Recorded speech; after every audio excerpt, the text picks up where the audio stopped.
Okay.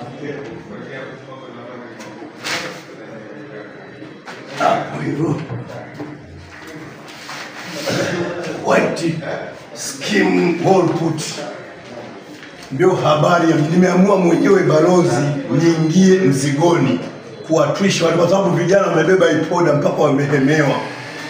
Toka jana Idi ya pili mpaka leo Idi ya tatu, watu bado wanachukua poda ya White Skim Wall Put kutoka Magic Builders International. Nimeamua mwenyewe kuingia kazini kuja kufanya kazi baada ya vijana kuzidiwa kufanya kazi kupakia ipoda. Kwa kweli Magic Builders International meamua kuwapa zawadi ya kudumu, zawadi bora wa Tanzania.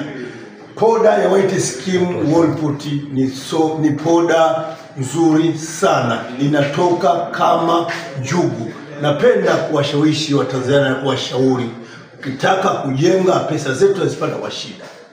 Unaona, nyumba zetu tunawajengea watoto wetu, inabidi sisi tutakapotoka watoto wetu wabaki. Kama unataka nyumba yako ibaki na watoto wako wakibaki wanaenjoy kwa nyumba yenye muonekano mzuri, tumia bidhaa za Magic Builders International.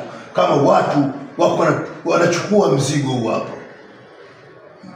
White Skim Wall Put, wale kule umulika waone, mulika kule waone wale mabosi wametoka Kigoma, wamekuja kuchukua mzigo. Nani kidogo aje usikati.